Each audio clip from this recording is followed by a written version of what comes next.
Amen. Okay, we are in a little book of the Old Testament called Habakkuk. And Habakkuk, as we have said, is a different kind of prophet. Most prophets receive a message from God to give to the people, but Habakkuk begins with Habakkuk just asking God questions, complaining to the Lord, bringing his burden to God, crying out to God. He is a man with a burden, a heavy weight that he carries. And what's the burden? Well, he looks around at the world. He looks around at his people, the evil of his own nation. What he sees is violence and injustice. He sees his people destroying each other, tearing each other apart. They're self-destructing from the inside out. The law has become meaningless. Innocent people suffer, the vulnerable are exploited, and the guilty walk free. Sound familiar to anybody? Yeah, right? Sounds familiar. It feels to Habakkuk like a hopeless situation. So what Habakkuk does is he cries out to God and he has two questions. The first question is, how long? How long, God, will you tolerate this? And the second is, why? Why do you allow this to happen? How many of you have asked those questions before? Yeah, I think we all have, right? We all ask these questions, or maybe we feel like we want to, but maybe we shouldn't, because if we do, like, lightning bolt's going to come down and strike us, right? But the truth is, these are the most important questions anybody could ask. They're real, they're visceral, they're primal, they're fundamental. We feel this deep in our bones when we look at the world and we think, this is not how things should be. When we look at our country, we think, this is not how things should be. Maybe those are the types of questions that brought you here this morning. Some of you, I know, those are the questions that you begin to ask that set you on your journey to know Jesus, that made you turn to the Bible, to the scriptures, and finally come to Jesus. Maybe you're not a Christian, but you're here this morning because you have those questions and you're hoping for answers. Those are real and important questions. We look out at the world, we look at the evil in it, and we want to know why. Does God see? Does God care? And if he does, why hasn't he done anything about it? So there's some good news. There is a prophet in the Bible who went to God with those questions. He went and he asked God. And the amazing thing is that God answered him. That's Habakkuk. But the thing is, God did not give Habakkuk the answers that he hoped for. So, how many of you, if you looked out at the evil of the world in America today, you think, man, I wish God would act. I wish he would fix some things. There's some real problems out there that I wish he would address and deal with. Yeah? Yeah, it's a great country, but there are problems, right? There are problems. But how satisfied would you be if God's answer was, don't worry, I'm sending China to judge you? Not a very satisfying answer, right? If that were the type of answer that God had for us, that would be kind of a struggle, right? That would be a struggle. Well, that's where Habakkuk finds himself. That's God's answer. Don't worry about the evil happening in Jerusalem. I'm going to send judgment by the hands of the Babylonians. They're going to put a stop to it. Great. They're going to oust the evil rulers and establish the rule of law, right? They're going to punish the guilty and exonerate the innocent and protect the rights of the poor and the needy and the vulnerable, right? Right? Right? It's like the Padme Anakin meme. No, that's not what's going to happen. What's going to happen is they're going to destroy the land. They're going to take your homes and cities, and they're going to carry everybody captive as slaves. Everybody's going to be gone. Good news, right? Not good news. Habakkuk's like, that's not an answer. I don't get it. How is that a good answer? He has a hard time reconciling what he knows of God's character and what's happening in the world. And then he has an even harder time understanding God's response to it. It sounds like your answer, God, is to make things worse. So now he's got even deeper questions to ask, harder questions. And he's an honest man. He's not going to hold back. He's not going to pull punches. He's going to ask all the questions that you and I would ask in the same situation. And then what he finds is that God's big enough to handle it all. So we'll start in Habakkuk chapter 1, verse 12. Are you not from everlasting, O Lord my God? Remember, he's just said, how long? Why? And God says, don't worry, I'm sending the Babylonians to judge everybody. And he says, are you not from everlasting, O Lord my God, my Holy One? We shall not die. Some translations say, you shall not die. O Lord, you have ordained them as judgment, and you, O rock, have established them for reproof. You who are of pure eyes and to see evil and cannot look at wrong. Why do you idly look at traitors? and remain silent when the wicked swallows up the man more righteous than he. Okay, this is what he's saying. Lord, you're sovereign over everything. You're from everlasting. Your eyes are so pure that you can't look at evil. Things are really bad here. But if we have descended into wickedness, the Babylonians are worse. You can do whatever you want. Why would you use the wicked to judge us? How is that better? When I say the Babylonians were wicked, man, they were the wickedest of the wickedest. More wickeder. He continues. This is Habakkuk talking to God. You make mankind like the fish of the sea, like crawling things that have no ruler. He, which is Babylon, he brings them all up with a hook. He drags them out with his net. He gathers them in his drag net, so he rejoices and is glad. Fishermen here, you guys like to fish? He's saying Babylon is like a fisherman. We're just like the fish. We're all caught up in the net. Every nation, every people, without discrimination, Babylon's just going around, gathering up the nations and slaughtering them. How much power does a fish have once he's in the net? It's not much, right? You can swim and struggle all you want. Unless there's a little hole and you get lucky, there's no chance. There's no chance. You're not going anywhere. He's saying, there's nothing we can do. There's nowhere for us to go. We're just fishing in a net. This is not better. It's worse. Then he continues. Therefore he, again, this is Babylon, he sacrifices to his net. He makes offerings to his drag net. For by them he lives in luxury and his food is rich. Is he then to keep on emptying his net and mercilessly killing nations forever? Okay. Here's the thrust of Habakkuk's complaint. My nation is already destroying itself from the inside out. It's already full of violence and sin. There's no justice in the land. The law is not honored. And so I come to you and I say, how long are you going to let this stand? Why is this happening? You're not acting and intervening. And what I want is for you to make things right. And your answer is, don't worry, I'm sending the Babylonians to come and exercise my judgment. That's not a good answer. We may have fallen. We may deserve to be judged. But these are the people that you're sending to do it? They love to destroy and enslave and exploit. They rejoice and they celebrate their wickedness. They're proud of it. They worship themselves in their power. They thrive.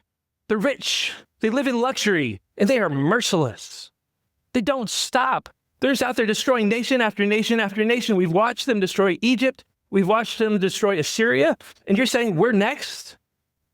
This is the instrument of your justice? Are you just going to let this go on forever? Is that really the answer?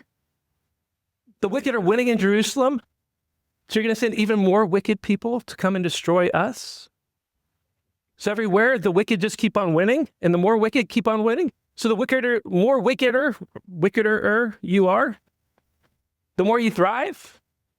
Is that really, that's the plan? That's your big plan? You're God. You're eternal. You're from everlasting. You're pure. You're the Holy One. You're the Lord. You're sovereign. You're in control. You made us all. You ordained this. You rule the nations. You rule over all of human history. And you're not just the Lord out there. You're my God, my Lord. I know you. I know it doesn't have to be this way. I don't get it. You ever feel that way? Look at the way things are. Like, God, I know what the Bible says. I know what my own experience says. You're the Lord. You're gracious and merciful, slow to anger, abounding in steadfast love. I know you don't clear the guilty. I know that you show faithfulness to the thousandth generation. I get judgment and justice. I get that. I'm for that. What I can't reconcile is my idea of what that means with what I see in the world and with what you're doing.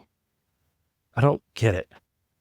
If you are who you say you are, why are things the way they are? Surely there has to be another way. We can feel this on a national scale, right? Habakkuk feels it on a national scale. Why are things so bad among my people? We can feel it on a global scale. Why are things so wrong in the world at large? That's where he's at this week. We can also feel this on a personal level too, right? Habakkuk himself doesn't deal with this directly, but many other men in Scripture do. Joseph does, David does, Solomon does, Jeremiah does, Job does. Why this pain? Why this suffering? Why this trial? Why this struggle? Why am I struggling financially? Why is it so hard to find a godly husband or wife? Why can't we have kids? Why is miscarriage a thing? Why cancer? Why deaths? So here's what I think we have to learn. Habakkuk's not happy. He's not distraught, or he is distraught. He's confused. He's carrying this weight, this burden. And what he doesn't do is bottle it up or suppress it or lie about it. He goes to God. He's not the guy out there when you say, hey, how are you doing? Great, everything's great, things are fine. Things are not fine. Things are not okay. He's not a faker. He's not a liar or a hypocrite or a pretender. He's got real stuff. So he makes his appeal to God. Okay, that's what we just read. And after he makes his appeal to God, he goes to meet with God and he waits. Chapter 2, verse 1. I'll take my stand at my watchpost and station myself on the tower and look out to see what he will say to me and what I will answer concerning my complaint. In other words, what he's going to do, he's going to go be alone and wait for God to answer. He's going to go out to a high place where he can have a different perspective. He's going to wait for God to speak. How many of you ever actually do something like this? I mean, in a sense, that's what we're doing today, right? That's what we're doing here, right here this morning. We're doing it corporately, though. We're not doing it alone. But we have gathered together as God's people to hear from God himself, to hear from his word. This is a time when God speaks to us from his word, and that's real. And every day, I hope that day by day, when you spend time alone in the scriptures and in prayer, you do this sort of thing too. Not just talking to God, but listening. And sometimes I think it's important for us to spend some time alone, extended time alone with God. I did this just recently. I had 3 different people tell me, hey, I think you should just get away and be alone with God for a while. So I did, and I went out to the woods. I went on a hike, found my way to a fire tower, spent some time in the Bible and in prayer, and I poured out my complaints to God. And it was good. It's good to get honest before God. It's what I needed. Sometimes there are weights that we carry that weigh us down.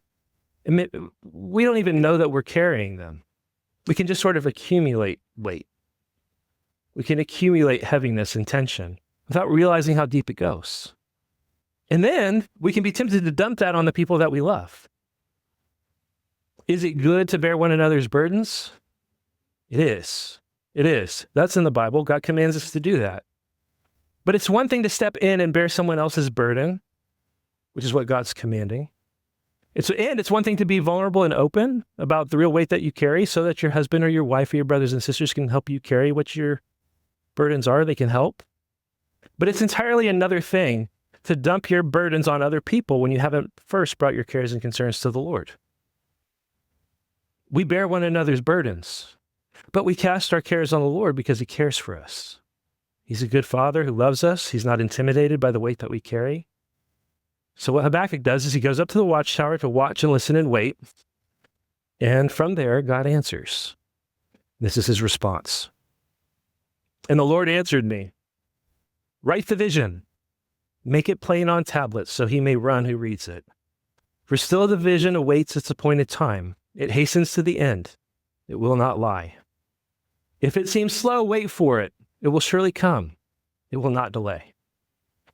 What he's saying is, in the end, no one's going to get off the hook here. You might not understand. Things might seem slow or out of place to you, but be patient. In the end, this will all make sense. No one gets away with anything. And then he continues, behold, his soul is puffed up. It is not upright within him. This is Babylon, but the righteous shall live by his faith. This is probably the most important line in the whole book. Here's what he's saying to Habakkuk. You're right.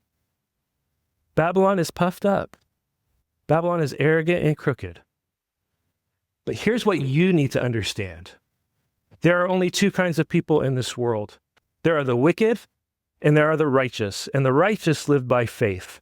It's faith that is the marker of righteousness. Faith. Faith that God is who he says he is. Faith that he fulfills all his promises. That he is wise and good and just in how he rules the world. And what he says is true, that in the end, he makes all things right. Because in the end, guess what? He makes all things right. But that requires faith. Because it often doesn't seem that way. We don't see it. We can't see it. So when the wicked seem to win, what do we have to do? We have to be patient. We have to endure.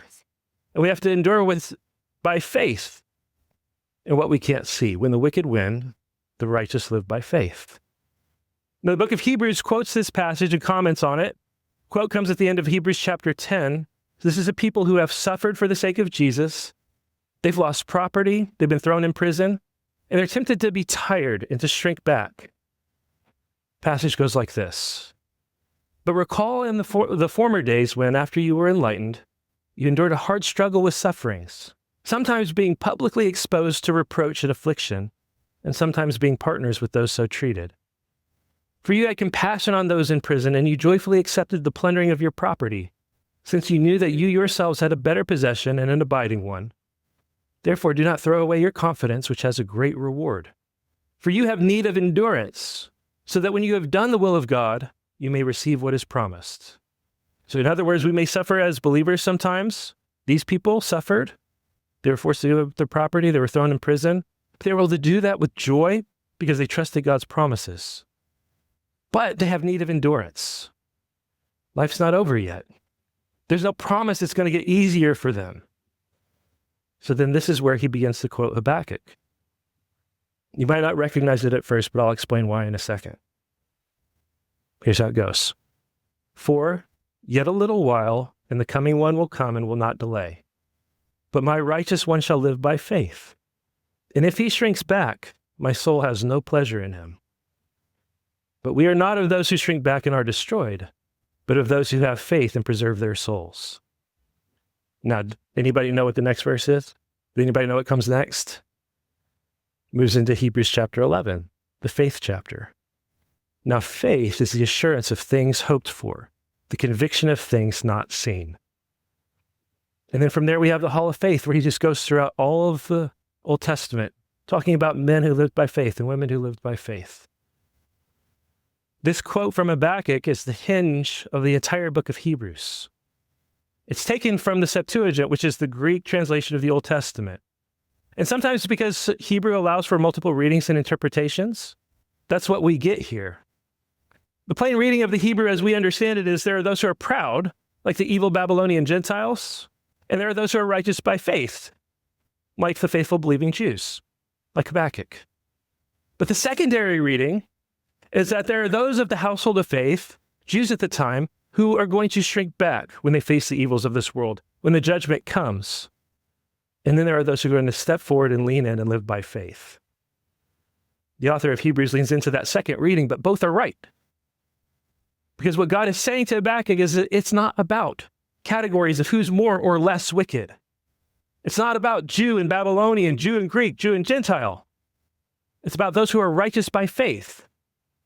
There are those who are righteous by faith, and there's everybody else, which is Paul's premise to the letter in his letter to the Romans. This is what he says there. And he quotes Habakkuk. For I am not ashamed of the gospel, for it is the power of God for salvation to everyone who believes, to the Jew first and also to the Greek. For in it the righteousness of God is revealed from faith for faith. As it is written, the righteous shall live by faith. In other words, this verse is the centerpiece of the book of Habakkuk. It is the foundation for the book of Romans. It is the hinge of the book of Hebrews. It's the basis for Paul's entire argument in the book of Galatians. And here's what you need to understand about that. This is a really big deal. God looks at Habakkuk and says, look, son, I know you're confused. I know when you look out, you think there are good guys and bad guys. There are people who are more righteous and people who are less righteous. But you're not seeing the right categories. You say my eyes are too pure to see evil. Son, all I see is evil. With respect to sin and righteousness, there is no distinction between Jew or Gentile. There is no more righteous or less righteous, more wicked or less wicked. There are only those who are wicked and those who are righteous by faith. Those who receive a righteousness that I give to them, that I bestow upon them, that I credit to them, not because of their deeds or their works, but as a gift of grace. And I know you can't see it, but I will make all things right. In a little while, just a little while, the one who's coming is going to come. And everyone will see and know. So the application is what? It's be patient. Jesus has already come once. He has made the way, and he is coming again. And we look forward to the day when he judges the whole world in righteousness. But until then, we have to lean in. We have to endure. We have to live by faith. So then God continues. Moreover, wine is a traitor, an arrogant man who is never at rest. His greed is as wide as Sheol. Like death, he has never enough. He gathers for himself all nations and collects as his own all peoples. What's God doing? God's saying, listen, Habakkuk, I'm not saying you're wrong. You're right about those guys. They are everything you said. They are arrogant. They are never at rest. They are greedy as the grave. And they really think they're me. They really think they're God. But then God says, I'm going to teach you how to deal with them because you have an advantage over them. And this is the advantage. You know how the story ends. You got the spoilers. In the end, judgment comes for everyone, and eventually it comes even for the Babylonians. So let them know about it. Shall not these take up their taunt against him with scoffing and riddles for him? In other words, the day is coming when the tables are going to be turned. All nations and peoples that they have gathered and collected are going to turn and taunt Babylon as he comes under judgment. That's a good thing. So what's the judgment? Well, God has 5 indictments, 5 woes. And the wild thing is, they're ours to hold and to sing and to proclaim over every ruler, every king, every nation, every empire that makes war against King Jesus and tries to sit in the seat of God. The Bible says God sits in heaven and laughs and mocks the wicked. He proclaims his judgments to the rulers and authorities and principalities and powers that be. And those judgments then should give us comfort and encouragement and strength because they are the ironclad promises of God. It's like singing, "We will rock you" at a ball game. Like that's how it should feel. It's like saying, "We will rock you," and knowing it's true, no matter what the score looks like now, because Jesus is going to win, and it's inevitable, and there's nothing that can stop him, right? You can run on for a long time, and sooner or later, God's going to cut you down. Okay, it's 5 woes. They're for the Babylons of this world. They're for the principalities and powers of this world, for the rulers and the kings, for the emperors and the empires. But don't make the mistake of thinking they don't apply to you. They do, right? It's not just empires and little people. It's not just oppressors and oppressed. It's the wicked and the righteous who live by faith. Woe number 1, woe to those who plunder the weak. Woe to him who heaps up what is not his own. For how long? And loads himself with pledges. Will not your debtors suddenly arise, and those awake who will make you tremble? Then you will be spoil for them, because you have plundered many nations. All the remnant of the peoples shall plunder you. For the blood of man and violence to the earth, the cities and all who dwell in them. What God is saying is everything that is built on theft is going to fall apart. If you build up debt you can't pay back, it's another way of stealing. If you take what's not yours, if you plunder those who are weaker than you, what's really happening is you're just gathering it up for God to take back and give right back to his people, which is a thing that he's done and has promised to do. Jesus is going to take it all back because it's his. So treat the wealth that you have and the wealth of this world that way. It is all God's. You are just a steward. What you have, you're just a steward of what's his. So don't steal from others and don't steal from him. Give your first fruits to God.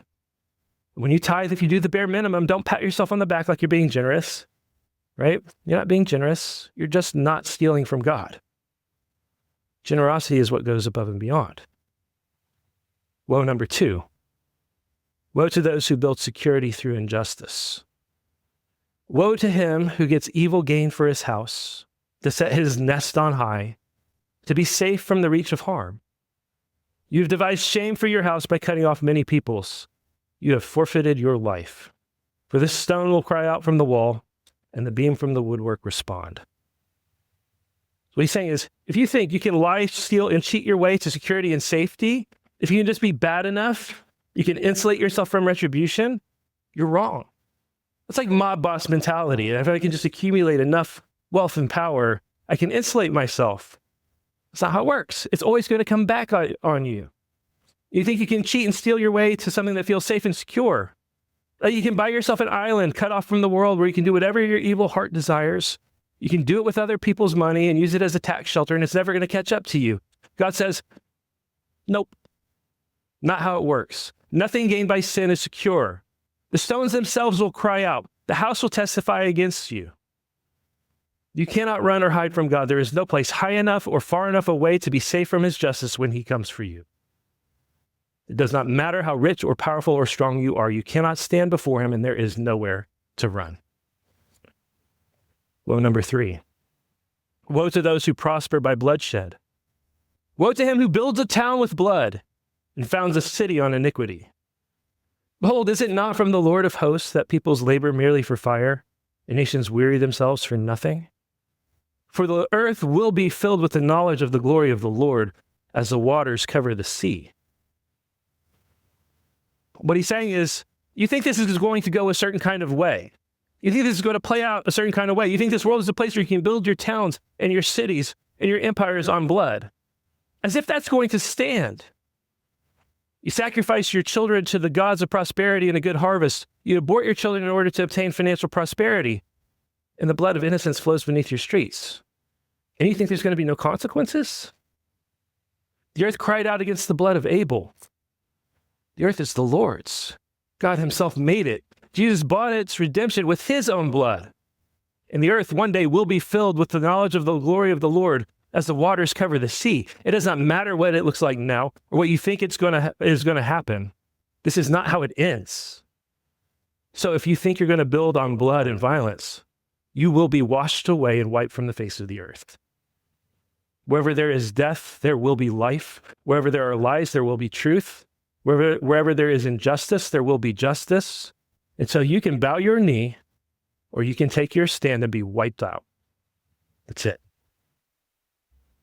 Woe number 4. Woe to those who exploit their neighbors. Woe to him who makes his neighbors drink. You pour out your wrath and make them drunk in order to gaze at their nakedness. You will have your fill of shame instead of glory. Drink yourself and show your uncircumcision. The cup in the Lord's right hand will come around to you, and utter shame will come upon your glory. The violence done to Lebanon will overwhelm you, as will the destruction of the beasts that terrified them. For the blood of man and violence to the earth, to cities and all who dwell in them. You think you can exploit your neighbors, take advantage of those who are weaker than yourself, especially for shameful purposes? That cup's got to come around. Your own nakedness is going to be exposed. It's coming.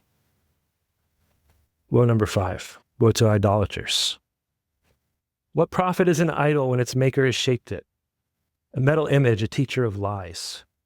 For its maker trusts in his own creation when he makes speechless idols.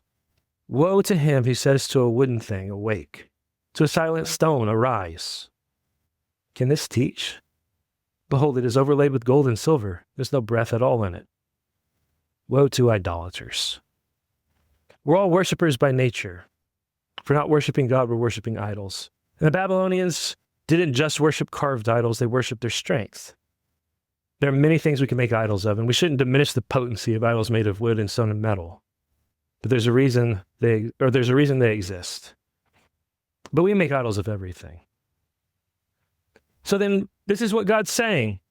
Every nation, every empire built on plunder and false security and violence and exploitation and idolatry is doomed unless they repent.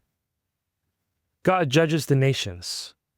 He raises them up and he reduced them to dust. He's been doing that throughout the entire history of the world. No exceptions. Similarly, everyone who takes what's not theirs, everyone who tries hard to make themselves safe and secure, who builds on violence, who exploits their neighbors, every idolater, everyone out there who oppresses the righteous, everyone out there pulling the strings and puppeteering the hands of power, all rulers and authorities and powers and principalities on earth and in spiritual places, and everyone in here in the household of faith who shrinks back in the face of the wicked and refuses to live by faith, who quietly gives in to sin and bitterness and despair instead of enduring and living by faith. Everyone who does not live and endure by faith, sooner or later, God's going to cut you down. If you know Jesus, that should strengthen you. It should encourage you. It should give you hope and courage and faith. And if you don't, it should make you terrified. If you know Jesus, this world is as close to hell as you're ever going to be. And if you don't, it's as close to heaven as you're ever going to get.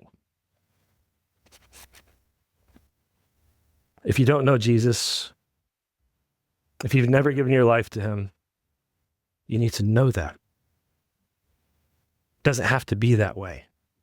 We have all sinned and fallen short of the glory of God. It is not our righteous deeds that save us. It is the righteous deeds and the covenant faithfulness of our God that saves us. Jesus came and lived the life we could never live. He died the death we deserve so that we could receive the righteousness of God, so that we could be forgiven and cleansed and considered righteous in his sight.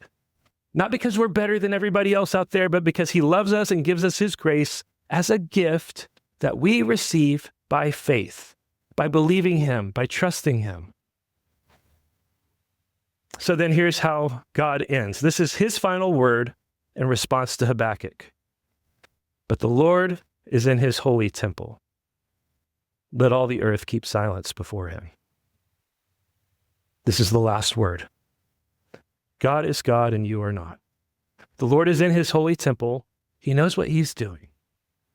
You may not be able to see how it all plays out, but he does. So you can trust him. There's a time for asking questions, and you can do that. There's also a time for putting your hand over your mouth. Everyone thinks they know something about God. Everyone has a theory. Everyone has an idea. Everyone wants to speak for God and say what he's doing or what he should be doing. Everyone feels they have the right to sit in judgment over God and over how he's ruling the world. What the whole world and every one of us in this room need to realize is that God is the Lord. He is in his holy temple. He is wise. He is good. He is holy. No one's getting away with anything, ever, period. The end. No one's getting away with anything. You need to trust that and be quiet, silent, still. Not whining, not objecting. You need to sit with the reality that God's in control and he knows better than you do, better than I do. You need to let that transform you. If you can do that and be humble, you'll come to know God as he is.